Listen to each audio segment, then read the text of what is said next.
Good morning, everybody. It is nearly 11 o'clock and it's my live gardening clinic. I'm Mark Lane and I am a TV and radio broadcaster.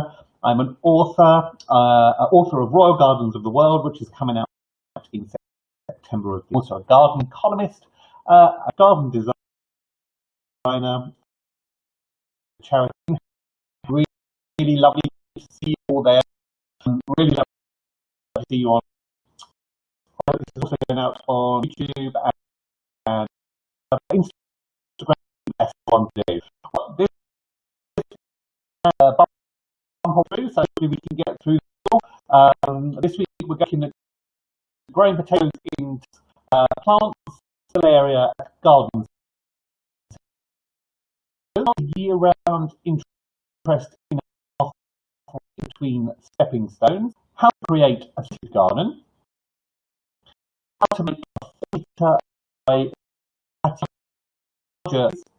and why replanting perennial are working. And if we've got time, we'll also just enter a very quick colour now. So, to absolutely everybody. I love these gardening clinics, it's always great. I think we ought to get a crack on and get off with the Phil. Phil has asked the question, I'm growing potatoes in 2K to hold up the stems with twine and them flop over. And he's sending some one photographs and the crops are looking really, really healthy. And they're going in tubs and put canes around the outside for a catch cradle. And this is a great idea. Of course, will fall over when the plants are mature and ready to if they get to tweak. Also, hot weather sometimes doesn't help. Watering, of course, can be properly watered, and of course, pests and diseases can sometimes cause. It can really. Now, if grown in the ground and earthed up and the colours around, the plant is ready to harvest. In parts, this is obviously a little more difficult as you're governed by the depth of the pot. So perhaps, Phil, next year you could for something a little deeper. But an apple is actually to use, like the old plastic. You cut a bottom off of those. They are brilliant potatoes in. You can put some soil in the bottom, put your potatoes in low down, and then just keep around them on top of it all, and it almost gets. You've got really good deep. Really idea for you to try. I thought I'd go into really the life cycle of the plant and what is you need to do all over. So when the plant recycle, part of the plant is over, usually going in first. As it matures, there's nothing really to worry about. Grow flowers and even fruit only before maturity. Now, maturity at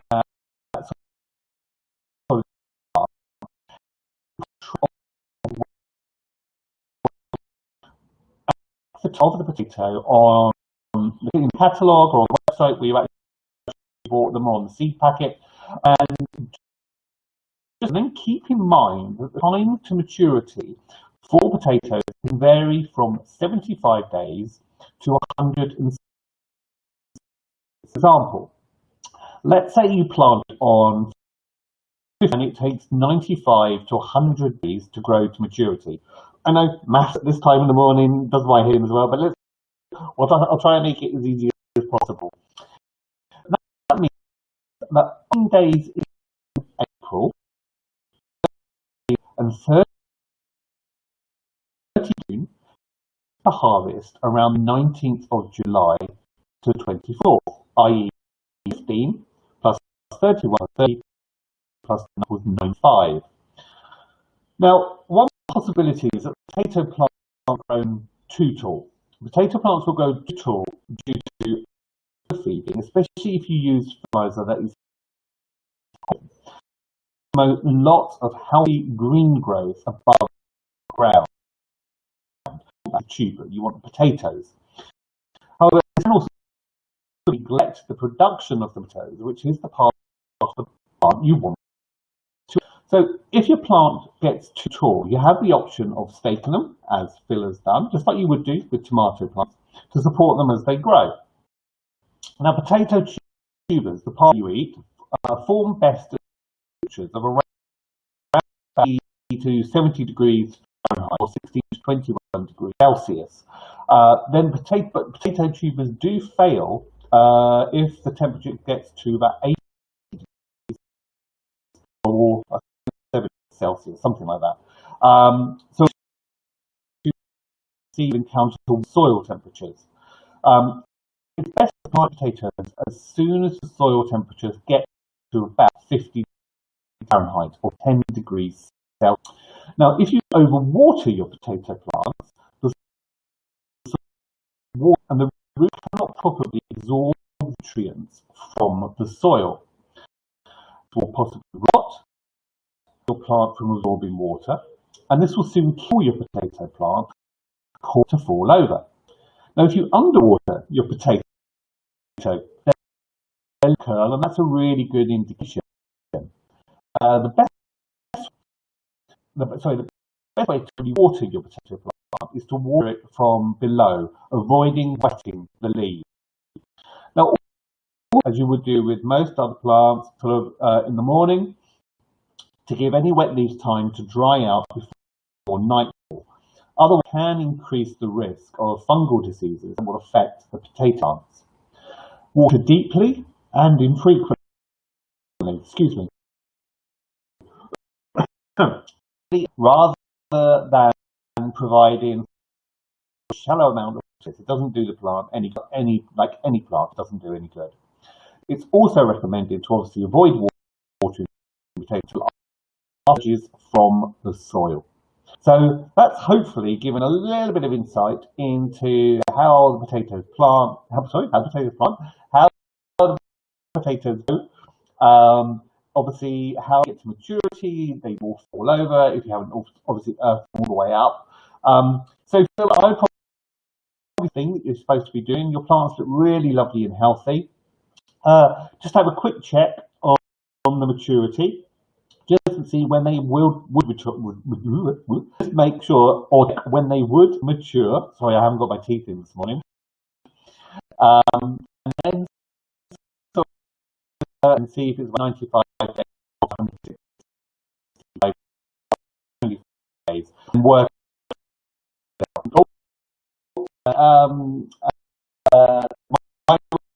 Just brilliant, great. I love doing that sort of thing. So it's a great, really love. So keep an eye on the plants. Obviously, you don't want to sort of go out that they look great. Doing your cradle around stems, just supporting them so they don't over. Maybe next year, if you can, for something a little bit deeper. And as I said, maybe try an old plastic outdoor bin, cut them off, and then almost right to the top. And nothing better than that. Flopping. Now, someone has which is, I visited, yay, she said. There are nuts in the sale section. I picked up a couple of fuchsias, but I never know if it's worthwhile buying plants in the sale area. Please, can you advise? By the way, I'm loving the clinic. Many thanks, Felicity. Well, thank you, Felicity. Obviously, we all like a sale, we all like a bargain, but it really depends on the quality of the plant. If it's still flowers, new flowers are forming, you've got really lovely green leaves, and it has a good weight to it when you lift it. then not to buy a sale area. What I mean by it's been watered, well dried, actually light, it's wilting. It's really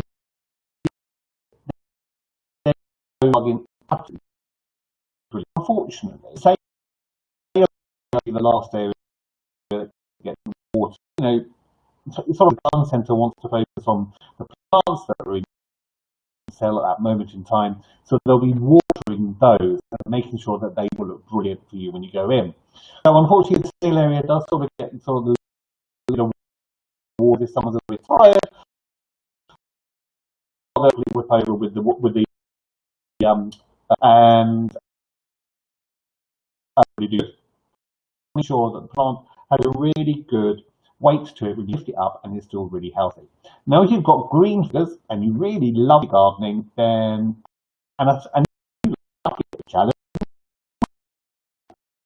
Lighting is changed frequently in garden centres.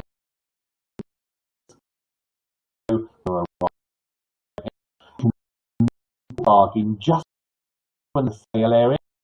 Sometimes have a word with manager, ask them, when's the next thing, work it out, and then you can go on and then sort of pick up bargain plants. So if it looks healthy, it has the bottom of the pot.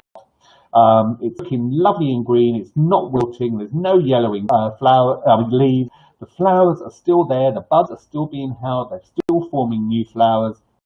Then you're probably okay for it. So I would for it.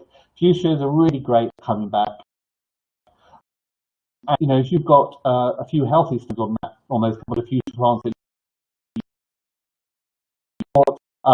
and they're cutting. Or two or three plants. So give it a go. What I would say, always worth a try. And if you like a challenge like me, then it's even better. So we are now going on to came in from James, and James said, I like the idea of having stepping stones or a gravel pathway dotted with plants. Please, can you recommend some great plants for year-round interest, low maintenance, and have scent? Well, whenever I think of gravel pathways, I suppose I always think of like Mediterranean plants, and even like a gravel garden. I think of Mediterranean plants, and outside of also a great way of getting to be without having sort of gravel. We've got there. So some gravel or low maintenance. What I would say though is you do need to check for self seeders, because you've got self there's obviously seed gravel up all over the place. Now, that it does. So I would say keep an eye on your self seeder, and you may need to sort of weed your gravel a little bit more. But if you fall, look at the way they plant just themselves across and all a little bit.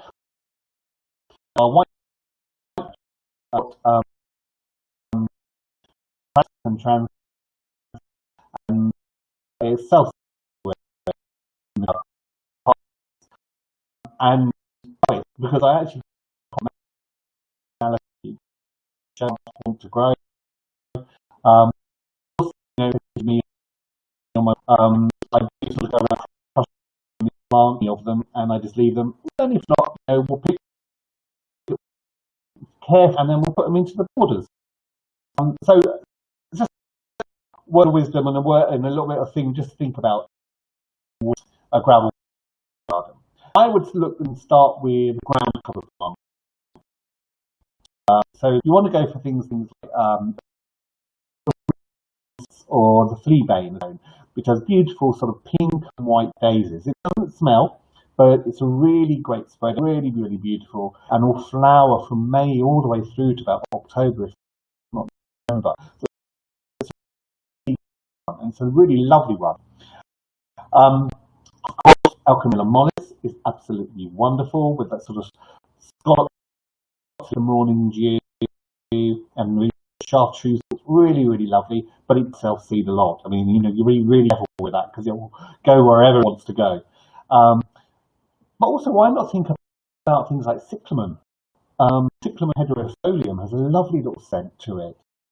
And then you have cyclamen coum as well. So you've got flowering at different times. So you get them in the autumn and then in the spring, respectively. And, you know, they're brilliant because they'll just pop up and then they'll just sort of disappear. You get that lovely sort of shot of really sort of vibrant magenta-y colours. Really, really gorgeous. For a semi-evergreen sort of carpet, you can really beat something like Campanula portenschlagiana, and that's a bit of a mouthful. But it's a beautiful semi-evergreen mound-forming plant, which is then just gets covered with purpley blue flowers. Absolutely gorgeous, and looks just like a Campanula flower. Absolutely. Between cascading to the edge. A little bit of word of so try and plant it away because it will take over. Or green path, and or what's otherwise known as bell, come in a whole range of colours, from sort of like colours, purples to really zesty greens. Coral bells, absolutely wonderful. Get them colours. And tone to a garden. Really, really. A really lovely dainty plant called spring symphony, or the bone flower, and you get these sort of oak-like leaves that have got dark on them, and then some tiny star-shaped white, really beautiful plant. July, but it's worth the wait to grow it. It really is a plant. If you sort of like that, as you walk along, you sort of crush some plants and that releases some scent. I would say Nepeta or catmint is absolutely brilliant for that. And something like Nepeta Walker's Low doesn't get too high. And every single time you go across it, or every time you sort of tread on it, you release that wonderful scent. But then also, what about so something like creeping thyme is absolutely perfect. You sort of step into the garden. So again, every time you go over, release those oils. Small herb garden here, and I love this. In the height, it just smells like a pizza. It's absolutely gorgeous. And you know, that's one of the lovely things about it. They just release those oils and they release that scent there. But of course, you can help it just by going over it and hitting it with your feet. And then obviously things like chamomile, or oregano, and of course these are wonderful ornamental plants, but you can use them in cooking, and you can also use them to make your own herbal teas. Pizza. I know. So you know, try something like oregano. Really good sort of matte formings that were really, really great for that sort of environment. And then something exotic, you could try something like Lauricia, which has these lovely sort of blush, pinky flowers on slender stems. And they work brilliantly in gravel gardens, but they also work brilliantly in dry stone walls as well. You can just sort of push them grow really well, really, really beautiful. It comes as well around between stepping many different as well as deciduous ones, you can get blue ones. It's really, really I think sort of people always underestimate that herbaceous perennial. Um, so they are really worth sort of investing in, really, because you can then divide them and divide lots of people, but they flower some of them for a long time, and they just look absolutely wonderful. So I would say, there's a choice of plants there for you to sort of give you sort of that sort of lovely sort of softness to a gravel pathway. But what I would say, punctuate the gravel or sort of around your stepping stones every now and then, just with the end, because that way you've got these long mounds and these vertical accents, and it just adds to a really lovely composition. And I would go things like really, really good blue colours, really perfect for that sort of garden. But also, you could try a bulb, something like Camassias or even Philea. Absolutely brilliant. Really good. Oh, someone just said, love geraniums, stand back pelargoniums. Oh, I love pelargoniums as well. Don't get me wrong,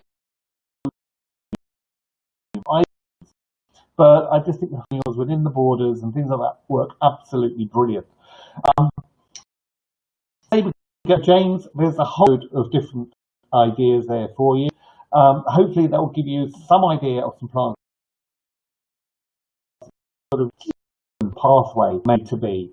So either go for a complete gravel pathway and then sort of even put the gravel into the border, so it just sort of looks like it's part of one sort of dotted, will look absolutely wonderful and magical. So we now go on to a question from Mary, and Mary says, I've loved your ideas for facing garden. I want to create a, how should I go about this?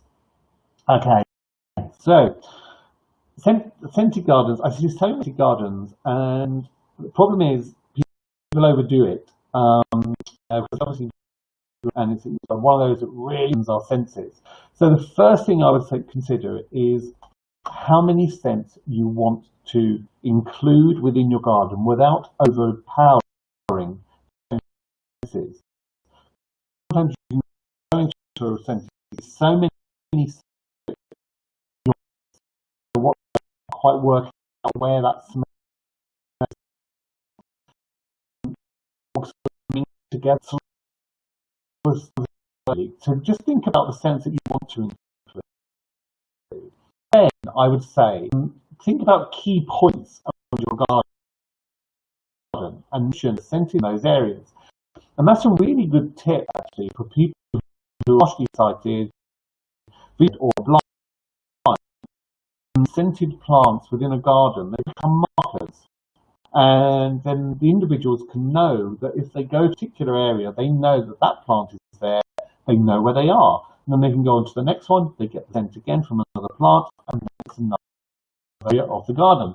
So it's a great way of doing that. It's also great for people with normal sight as well, that they can see and smell them without overpowering. You've got this sort of space of normal air between the wonderful scent.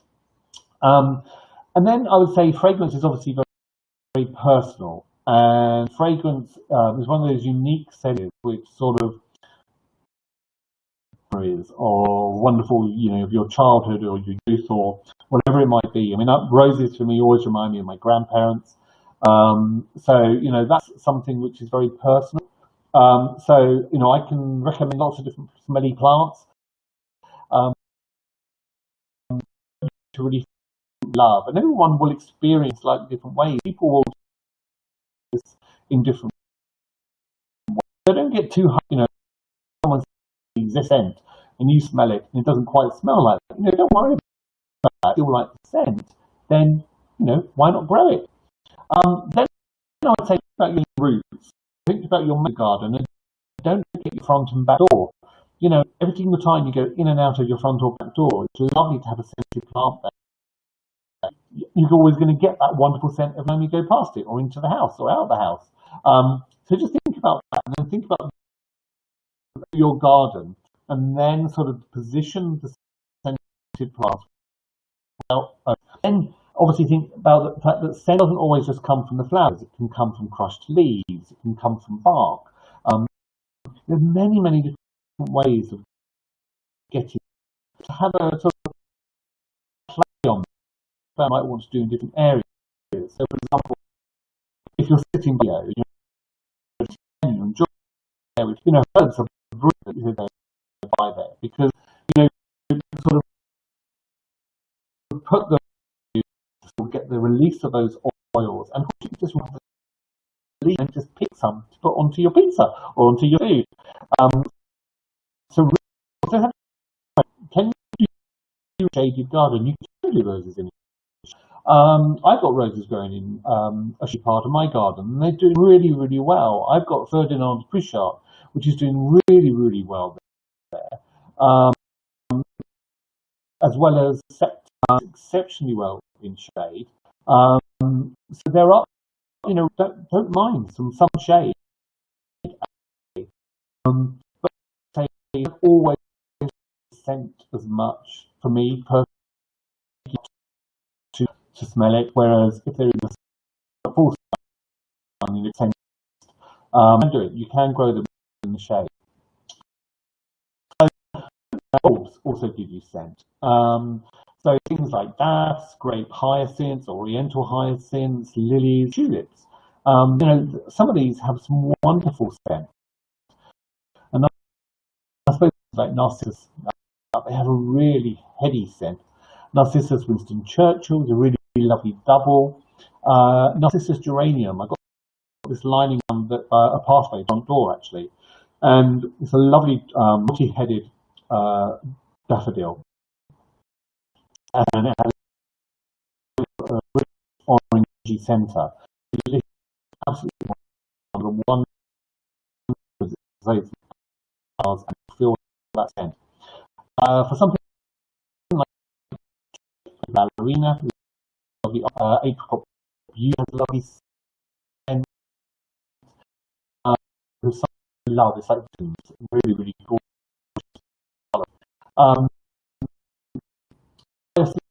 Is of course a pale blue colour. Earlier, Chrysanthus Fuso tinctus has a really lovely scent to it as well. And of course, you can't beat lilies. Something like Lilium Pink Perfection, Lilium Orange Marmalade, really, really great scents on them. If you want something with really knockout scent, try something called really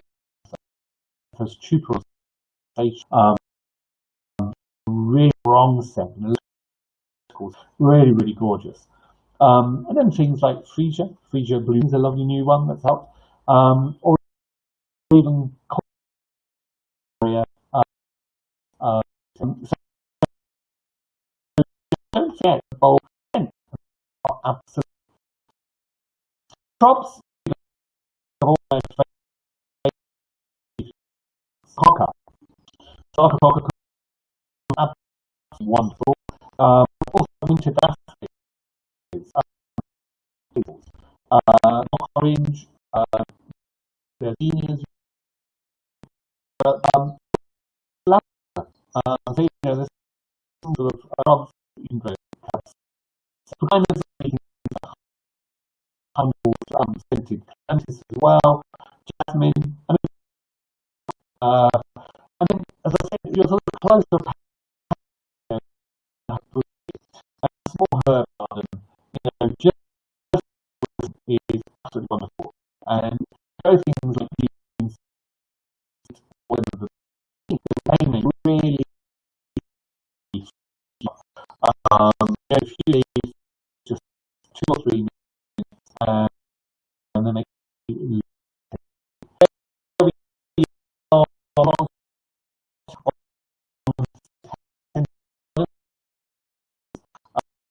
don't too many scents all at one time. Lots of flowering scent then is released at different times. That's fine, but don't go for like a whole garden with flowers in, say, June, all coming out at exactly the same time, because you're scented. Keep it nice and simple, and the scented plants as markers throughout the borders. And you know, it's a lovely way of enlivening one of our senses, I suppose. I then had a Richard. This is really good. Says, I want to get that from patio, but I need for a small table and chairs. On the how I should divide the space up, and then make it feel bigger. The patio is 4 meters by 2 meters. Like Saturday, Richard. Sorry, before I go on to this, really good. Positioned by my lily stops the lily beetle and provides scent. That's a really great tip, Phil. Really tip, because lily beetles are a blooming nightmare when it comes to lilies. Anyway, back to patios and trying to make your space feel bigger. So, what I would say, Richard, is that if you can find a table and chair set that folds, still comfortable to sit on and, you know, sort of sit at your table, then they're great, because then you can fold them away. You want to use that space for something else, you can then bring them out again when you sit down and eat or sit down and read. So foldable tables are a really great way of utilizing a smaller space, and then sort of being able to use that space for something else. What I would say is that also make sure that you really sort of take note of the size of the table and the size of the chairs when they're out, because you know I've been to many guys where I have to because you can't pull this out. They haven't thought about this. It's really important and be able to get to a table. So just make sure you sort of take note of the table.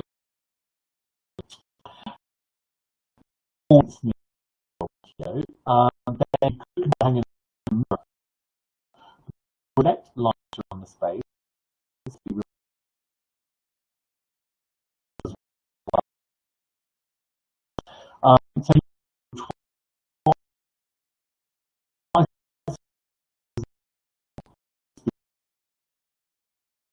expand that green space as well, and makes the space feel.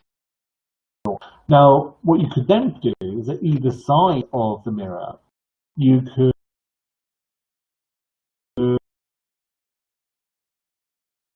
put in some lights on the walls and plant sort of edible ornamentals in there. You could go for one of these sort of lovely vertical growing systems that you can now get, or you could even just use a palette and lay it on its side, up on its side, put a